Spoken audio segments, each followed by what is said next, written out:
estavam reunidos com ele, ordenou ao seu servo, Eliseu ordenou ao seu servo: ponham o caldeirão no fogo e façam um ensopado para estes homens. Um deles, um profeta, foi ao campo apanhar ervas e encontrou uma videira silvestre. Apanhou alguns dos frutos e encheu deles o seu manto.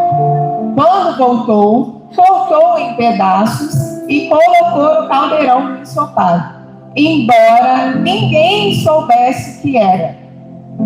O ensopado foi servido aos homens, mas logo que provaram, gritaram: homem de Deus, a morte na panela. Assim, não puderam mais comê-lo. Então Eliseu pediu um pouco de farinha, colocou no caldeirão e disse: sirvam a todos. Desse modo, já não havia mais nada no caldeirão que lhes pudessem fazer mal. Jesus, eu coloco essa noite nas tuas mãos. Me coloco como um instrumento poderoso, ó Deus, para ministrar o coração de todos que vieram buscar uma parte contigo, Jesus. Me esconda atrás da tua graça, Jesus, que só o Senhor apareça. Que eles foquem apenas na mensagem e não no mensageiro. Eu me escondo atrás da tua imagem, Pai, em nome de Jesus. Amém. Quando eu me peguei nesse texto, deixa eu só abrir o meu aqui. Eu vou acompanhar, eu gosto de acompanhar versículo por versículo.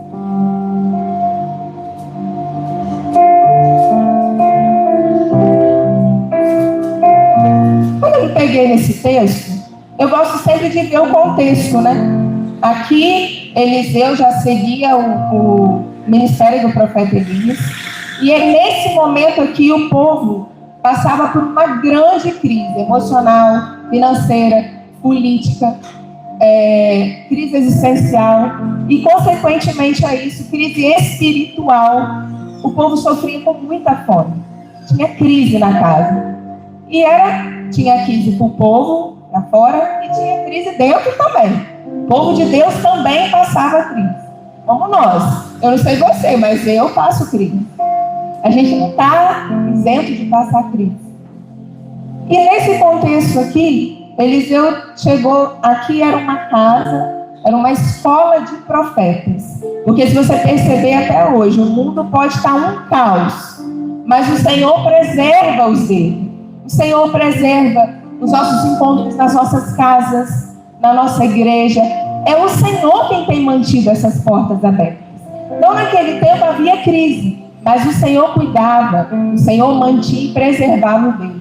E Eliseu aqui era profeta sobre esse grupo de homens, eram cerca de 120 homens, com as suas famílias.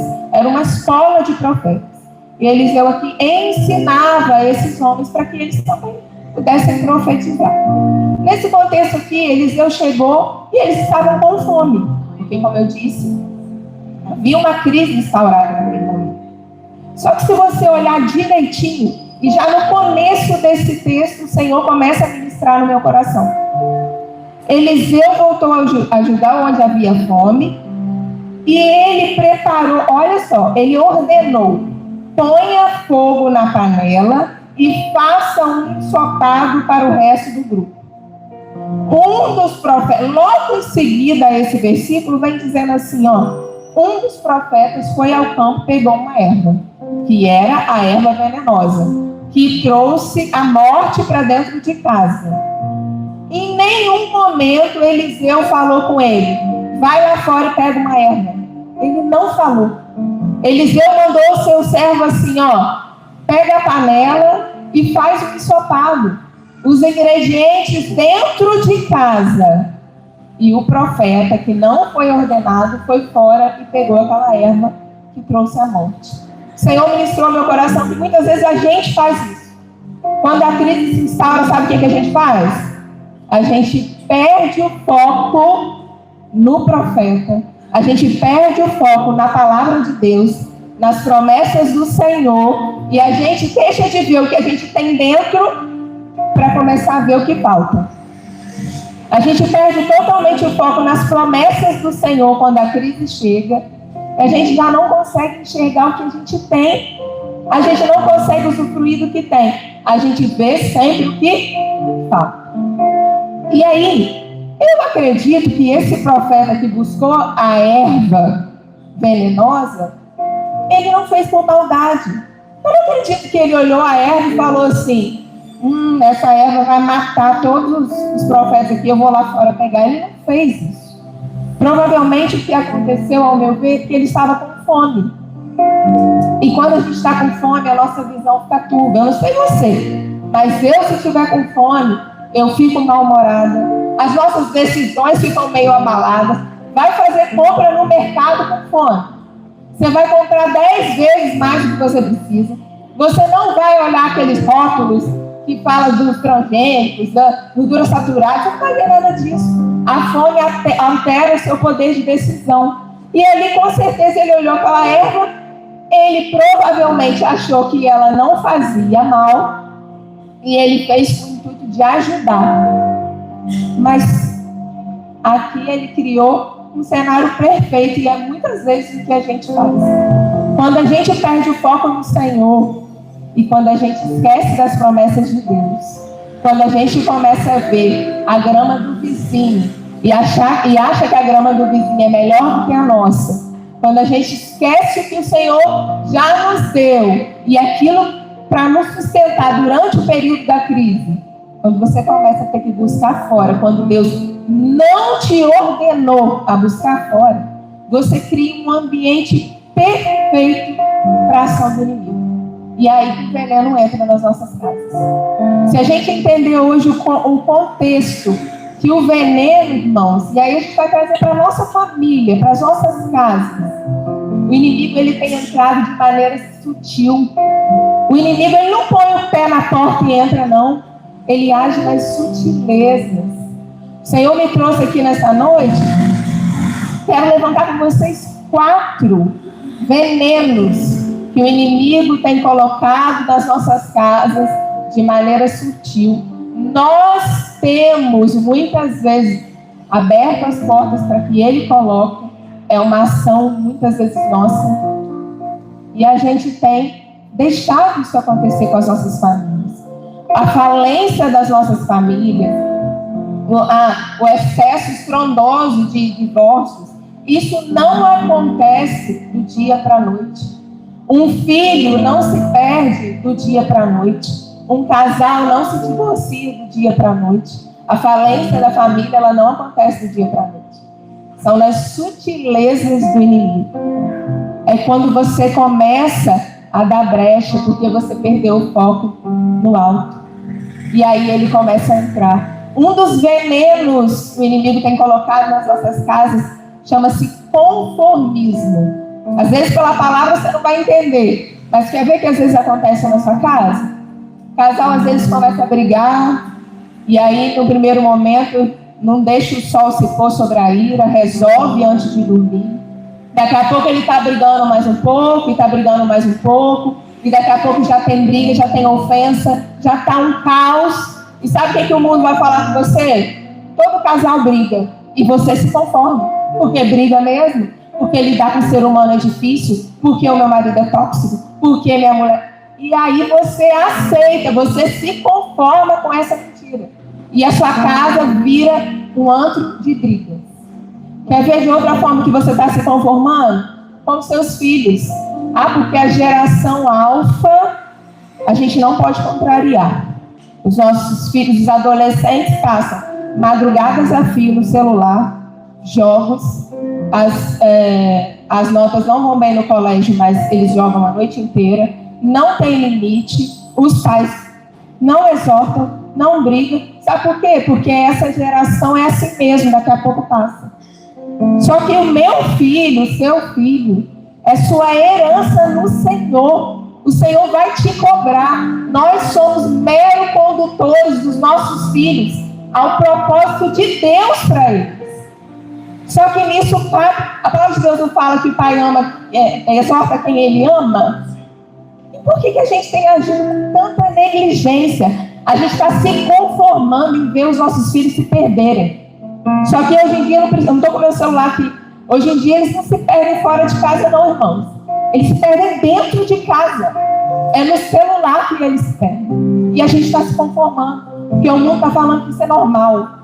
E a gente está perdendo as nossas crianças. Sabe o que o Brasil é hoje? O Brasil é o 4º país no mundo com maior índice de suicídio de jovens e adolescentes. Sabe qual é o principal motivo? Conflitos familiares e falta de pertencimento em casa. Isso é estatística, não estou inventando. Os nossos filhos estão morrendo, estão se perdendo. E a gente está se conformando. A mulher... Aí esses dias eu vi no Instagram um post. Falava assim: falam que a mulher sábia, ela edifica o lar. A mulher sábia nem marido tem. E a gente está se conformando. As mulheres não querem mais casar. As mulheres não querem mais ter filhos. E aqui eu não vou entrar no mérito da mulher querer participar ou fazer parte do mercado de trabalho, não. O que eu estou entrando aqui nessa questão é que a mulher perdeu a essência do que ela foi criada. Ela foi criada para gerar. Isso é plano do Senhor para a vida da mulher. Isso é plano. A mulher foi criada para gerar. Nós fazemos...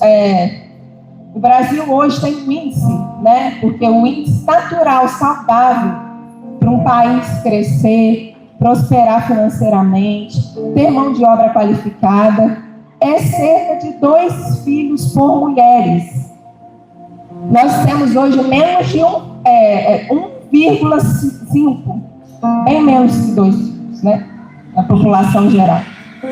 Então, a mulher perdeu a essência. É uma lei do Senhor. Vá, multiplica, enche essa terra. E é tão precioso. Se a Bíblia me fala que o filho é herança do Senhor, herança é algo valioso, irmão. E a gente está perdendo a essência disso. O segundo veneno que tem entrado nas nossas casas. Primeiro que eu falei foi o conformismo. E Romanos vai dizer que a gente não deve se conformar com este século. A gente precisa renovar a nossa mente. Todos os dias, não se conformar. O segundo veneno são os excessos. Excesso de compromissos, agendas sempre lotadas, excesso de compra, consumismo. O casal entra num limbo de dívidas, de problemas financeiros, que não tem como a família ficar saudável, porque vai estar sempre brigando por causa do dinheiro, O dinheiro é para te abençoar. A partir do momento que ele está te trazendo briga para dentro de casa, você não está sabendo gerir o recurso que o Senhor te deu. Tem um erro aí. O dinheiro é para abençoar a sua família, não é para trazer briga. E aí todas as vezes que eu penso assim, já ouvi, né, amigas falarem assim, meu dia tinha que ter 48 horas. Para quê? Para você encher mais ainda a sua agenda. Às vezes a pessoa sai para trabalhar às 7 da manhã, chega em casa exausta, 9 da noite. Todo o excesso vai esconder uma falta, irmãos. Todo. Excesso de compromisso, excesso de função, excesso de ministérios, excesso de trabalhar na igreja. A gente tem que ter coerência. E aqui, irmão, o Senhor não está te pedindo isso, não. Todas as vezes que o seu ministério, ouça bem, que o seu ministério te afastar da sua família, você está indo no lugar errado, na direção errada. Porque o seu ministério é para sustentar a sua família. O seu primeiro e principal ministério é o quê? Fala mais alto. A minha família, a sua família. Sabe por quê? Essa igreja só é saudável se tiver famílias saudáveis. Se as famílias lá na sua casa estiverem doentes, essa igreja está doente. O evangelho do Senhor não está modificando o seu coração se a sua família está doente. A gente tem que começar a viver o primeiro ministério na nossa casa. Se você não consegue hoje, isso aqui, assim, a gente pode adaptar, mas todo dia, diariamente, se você não consegue fazer uma refeição à mesa com a sua família, Thalita, todo dia não dá, mas uma vez na semana, um olho no olho, ter um tempo de qualidade. Esses dias eu virei para minha filha e falei: filha, fala algo inesquecível que você já fez com a mamãe. E aí, gente, eu já fiz viagens, graças a Deus, o Senhor me deu recurso, eu estive, viajamos, já dei presentes.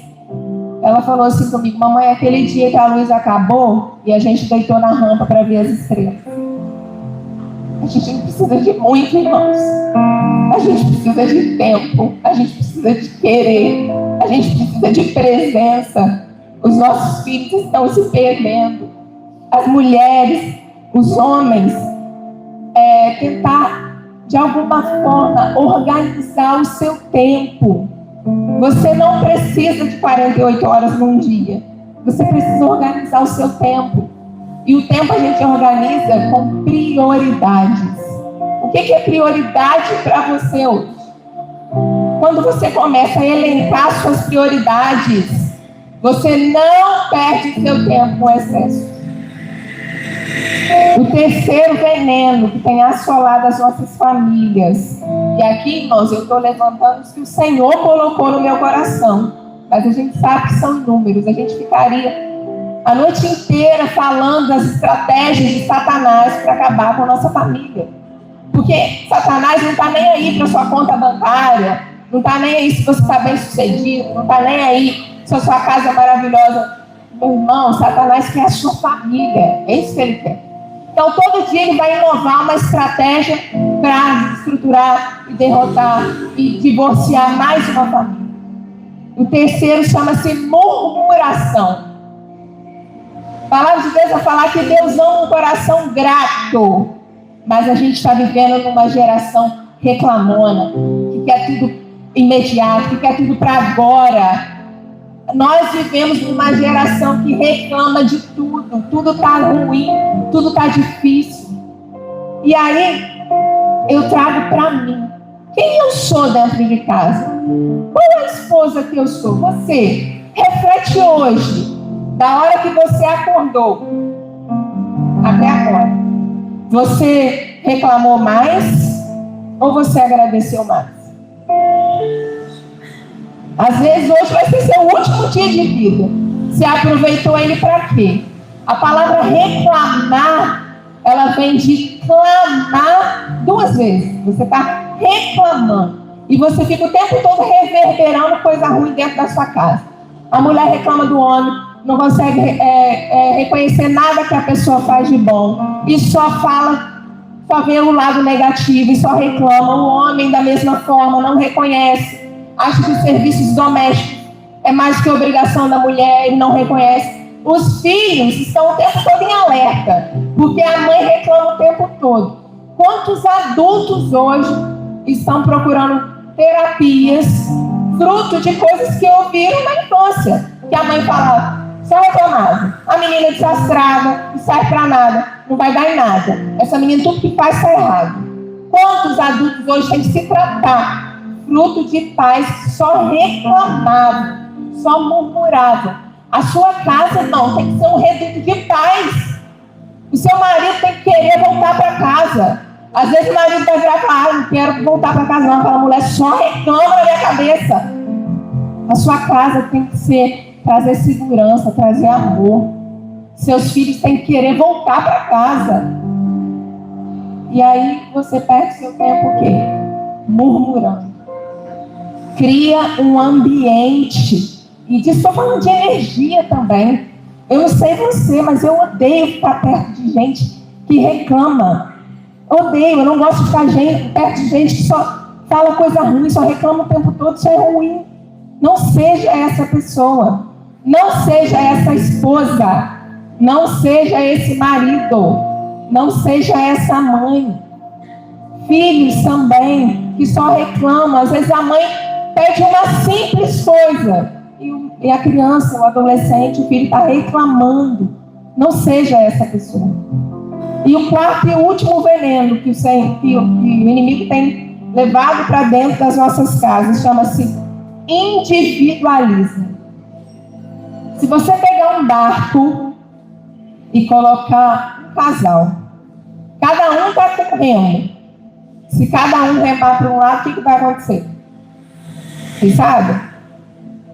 o barco vai ficar girando. E assim é nas nossas casas. Se cada um remar para um lado, a gente não chega a lugar nenhum. Já viu um casal que vai educar os filhos e a mãe fala uma coisa e o pai fala outra? O que acontece? Ninguém tem autoridade, o filho não obedece a ninguém. Porque ninguém tem autoridade. Aí o individualismo ele vai fazer assim, ó. Cada um vai ter sua agenda, cada um vai ter suas funções, cada um vai ter sua conta bancária, cada um vai ter seus planos, cada um vai ter seus sonhos. O casamento vira uma mera sociedade. Ninguém compartilha nada. Tem um monte de gente vivendo dentro de casa, cada um isolado no seu espaço. O pai, a mãe, os filhos, cada um no seu espaço, cada um no seu mundo virtual. O individualismo faz isso. Ele tem minado a comunhão das nossas famílias. Ele tem lançado fora a essência, uma mesa de café, um olho no olho. As nossas crianças, os nossos adolescentes estão carentes disso. Às vezes você vai falar assim, mas meu filho não gosta. Ele não gosta de abraço. A gente está mantendo esse distanciamento. Nós estamos fazendo, a gente está enxertando uma ideia dentro das nossas famílias, que é cada um vivendo a sua vida. E a pessoa só volta para casa para dormir. Como ter Deus nesse ambiente? Como cultuar? O jeito que a gente senta com os nossos familiares à mesa é um culto a Deus também, irmãos. É um culto a Deus. Todas as vezes que o Senhor queria falar algo importante, queria tratar com os seus, Ele chamava a mesa. Está faltando isso, está faltando a essência. E aí, o tema está aqui. Nós vimos tantos venenos, né? Que tem entrado nas nossas famílias, para assolar as nossas famílias, para destruir casamentos, para destruir filhos, para destruir o que o Senhor, é o projeto principal no coração do Senhor. Muitas vezes as coisas entram sutilmente, às vezes o homem conversas inapropriadas no celular, curtidas em redes sociais, para abrir um campo imenso, porque basta uma brecha para o inimigo trabalhar. Basta uma brecha, irmão. Ele não precisa muito, não. Sabe o que a palavra do Senhor fala da mulher? Que a mulher sábia, ela edifica, né? E a tola, ela destrói com a própria mão. Não precisa nem de Satanás para fazer nada, não. O inimigo vai sentar e falar, vai, meu filho, destrói. Não precisa fazer nada. E aí é o homem com conversa inapropriada. No conformismo, quando a gente se conforma, que o homem fala assim, eu estou participando desse grupo aqui, mas eu não estou postando nada. E o grupo com um monte de coisas inapropriadas. Mulheres, vocês que estão comprando, consumindo desesperadamente, escondendo sacolas de compra para o marido não ver. O marido não tem nem noção da quantidade de coisa que você compra, fazendo tudo escondido. Mentira, mentira, é uma porta imensa para Satanás trabalhar. É um veneno para causar distanciamento entre casal.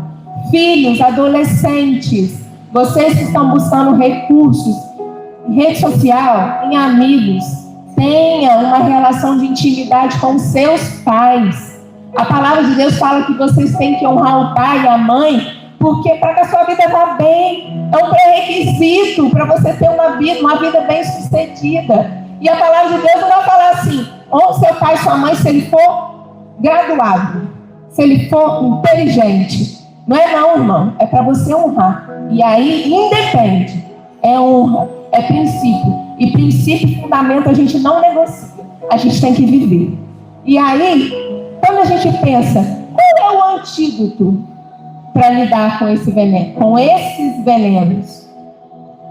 Qual é o antídoto que neutraliza a ação do inimigo nos nossos lares? O que a gente precisa todos os dias clamar e buscar nos nossos lares? A presença do alto, o sangue de Jesus. E é todos os dias, como que o sacerdote fazia lá no tabernáculo. É todo dia, é tirar a cinza e botar a lenha. É todo dia, todo dia, todo dia. Eu unjo os meus filhos com óleo e oro por eles todos os dias. Porque Satanás, meu filho, ele vai levantar todo dia para destruir sua família. Você acha que ele vai descansar? Ele não vai, não. A sua família é o que ele quer. Ele não está nem aí para as coisas materiais que você tem construído. Ele quer a sua família. E aí, meu irmão, quando você entende que a sua família não vai sobreviver sem a presença do Senhor, aí você se torna imparável. Sabe por quê? Você começa a viver o cordão de 3 dobras. Como é que é o cordão de 3 dobras? Sou eu, meu marido e quem? E Jesus. Aí eu sou imparável. Às vezes eu não sei, às vezes a sua configuração familiar te trouxe desesperança. Você não consegue mais acreditar na família. Eu sei, eu me compadeço, porque eu sei que tem histórias tristes mesmo, histórias sofridas. Às vezes você vem de uma família disfuncional, às vezes você não teve uma mãe, às vezes você não teve um pai.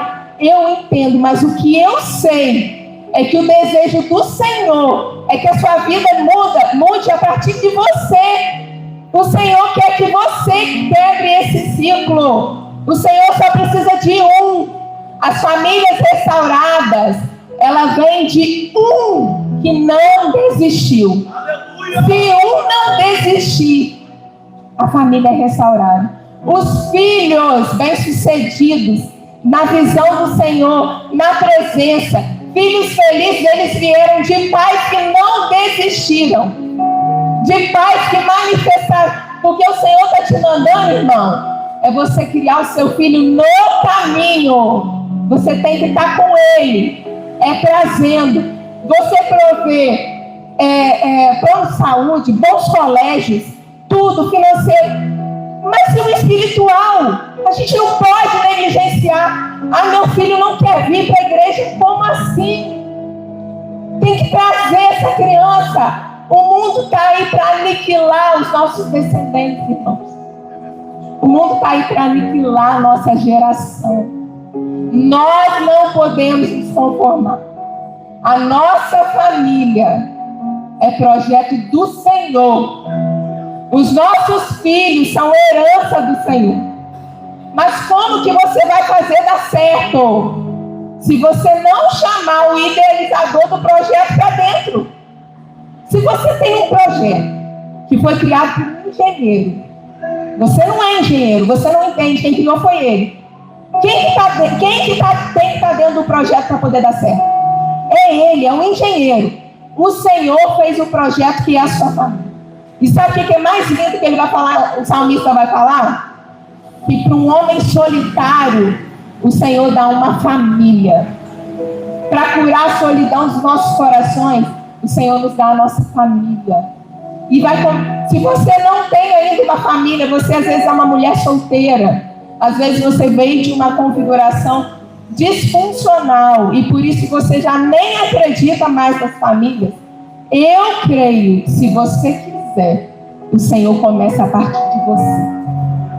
O Senhor começa, porque Deus é um Deus que faz tudo novo mesmo, basta você querer. E aí, meu irmão, vai ser como foi com a Tati. Toda a geração dela agora é uma geração transformada, porque ela quis. Foi a partir dela. E aí você vai ficar olhando para trás sempre. Tenha misericórdia do seu pai, da sua mãe. Às vezes ele fez o que ele pôde, com o que ele tinha. Mude a partir de você. Não fica o tempo todo nesse vitimismo. Não sente na cadeira da vítima, irmão. Não sente. A sua história não vai mudar. A sua família não vai mudar se você sentar na cadeira da vítima e falar: ah, mas a minha mãe divorciou, meu pai divorciou, minha avó divorciou, eu vou ser a próxima a divorciar. Não, se você quiser mudar, o Senhor muda a sua história. É só você querer. Sua família é o primeiro e principal ministério da sua vida. E o seu ministério tem que incluir a sua família.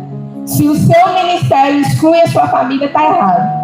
Quando o Senhor deu para Noé o principal e maior projeto da vida dele, o que o Senhor falou com ele? Quando você entrar, leva quem com você? A sua família. O seu ministério tem que carregar a sua família junto. Se o seu ministério exclui sua família, está errado. Não é de Deus para você. Toda família restaurada começa de um que não desistiu. Se você está aqui hoje e porventura passou por algum processo de divórcio e isso te traumatizou e fez com que você não acreditasse mais nos casamentos, nas famílias, eu profetizo cura para o seu coração. O Senhor é um Deus de inúmeras chances. O Senhor quer curar o seu coração e transformar a sua vida daqui para frente. Basta você querer. Mulher, transforme as 4 paredes da sua casa em um lar. É a sua responsabilidade. A sua casa tem que ser sinônimo de afeto. Os seus filhos devem querer o seu colo. Você tem que ser sinônimo de paz, de ternura, de amor. Seu marido deve querer voltar para casa de noite para estar com você, para se sentar com você. Homem, você é sinônimo de segurança, provisão. Homem, tome postura de sacerdote sobre a sua casa. A palavra de Deus vai falar lá em Pedro que se você não honra sua mulher, as suas orações não são atendidas. Não adianta, homem, você orar se dentro de casa você não honra sua mulher. Sua oração não chega no céu. Filhos, honrem os seus pais e suas mães. Cuidem, amem. A gente está vivendo uma geração que descarta pessoas. E aí a pessoa fica velha, vai para o asilo. Não faz isso não. Honra, ame. A vida está passando tão rápido. E é clichê, mas vou falar algo. Não espera morrer para você valorizar, não. É agora, é hoje. Não adianta a gente viver o ministério aqui na casa do Senhor se lá na nossa casa a gente não vive. Não adianta gritar. Se a gente vive um evangelho que não impacta a minha casa, eu não estou vivendo de forma certa. Está errado. Todos os planos do Senhor para você incluem a sua família. Todos. Nenhum sucesso, irmão, vale o fracasso da sua família. Nenhum sucesso vale o fracasso da sua família. E Deus tem para você hoje é que tudo que Ele tem para você só vai ser completo se ao final você tiver com a sua família para você receber. Porque o plano do Senhor é que você constitua uma família, que você seja feliz, que você seja frutífero, que dentro da sua casa tenha o Senhor. Mulheres e homens solteiros, família, casamento é a decisão mais importante que vocês vão tomar. É uma geração que virão a partir de vocês. E o Senhor tem que ser o centro. Não tem como a gente negociar esse fundamento. O Senhor como centro e a palavra de Deus como nosso manual de fé e prática. É por ela que a gente vai educar os nossos filhos, saber lidar com finanças, saber lidar com os problemas. É através da palavra do Senhor. Se você ganhar o mundo inteiro, irmão, e perder sua família, você fracassou.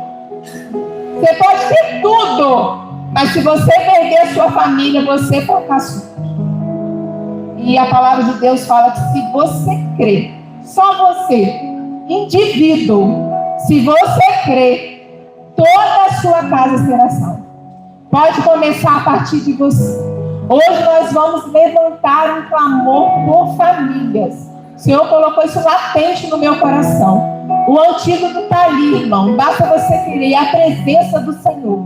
E ao final desse texto, o que eu acho mais lindo, sabe o que o profeta Eliseu me mostra aqui? Ele fala assim, ó, traga-me um pouco de farinha. Jogou a farinha na panela. Agora vocês podem comer. Não vai mais fazer mal. Ele não descartou o ensopado. Ele não descartou. A gente vive numa geração que descarta relacionamentos, descarta pessoas. Não, ele purificou com a presença do Senhor. Ele purificou, ele não descartou. Ele poderia ter falado assim, ó, descarta esse caldo aí e vamos fazer outro. Não. E é isso que o Senhor quer falar para você hoje. Não descarte relacionamentos, não descarte pessoas. O Senhor quer purificar, o Senhor quer renovar, o Senhor quer tornar novo, o Senhor quer curar o seu coração. Às vezes você precisa virar páginas na sua vida para acessar as promessas do Senhor. E hoje Deus quer fazer isso. Deus quer trazer para você uma unção sobre a sua família. Independe hoje da configuração em que você vive. O Senhor quer trazer uma unção, cura, restauração para a sua casa. Nós vamos levantar um clamor por famílias. Queria chamar os intercessores para se posicionarem aqui na frente. Vamos levantar um clamor por famílias. Se coloca de pé, querido. Deus falou conosco hoje, mais uma vez. Agora é a hora do teu posicionamento e da tua resposta para essa palavra que foi liberada. Sabe, irmãos, por esses dias eu decidi fazer uma reforma na minha casa. E toda reforma, primeiro você tem que bagunçar. Porque você vai mexer em coisas. E talvez aquilo possa doer. Não? Mas eu vou dizer para você, o que está vindo vai ser muito mais bonito que o primeiro. A glória da segunda casa vai ser maior que a da primeira. Talvez você esteja no início de uma reforma. Talvez tem coisas que vocês estão mexendo dentro de casa. E reforma é assim. Você pensava que ia gastar X, mas quando você começa a mexer, as coisas vão aparecendo. E aí você fala, vou ter que puxar agora e trazer isso. E quem sabe hoje é o início da reforma da tua casa. E eu vou dizer para você, e por que eu convidei a Thalita? Primeiro porque é alguém que eu tenho forjado ministerialmente. Mas nesse final de semana ela passou por um encontro de casais. E ela trabalhou juntamente com o marido dela. Eu falei, Thalita, é agora. Tá quente. E eu sei que muitas vezes quando um casal tá brigado, é difícil, porque eu sou fruto de encontro de casais. Eu fui para o encontro de casais separado da minha mulher. E talvez de repente está um inferno lá na tua casa. Mas eu vou dizer para você, o Senhor Jesus é o príncipe da paz. O louvor vai adorar o Senhor. Você também vai adorar o Senhor com essa canção. E depois da canção, nós vamos levantar aqui um ato profético em favor das famílias.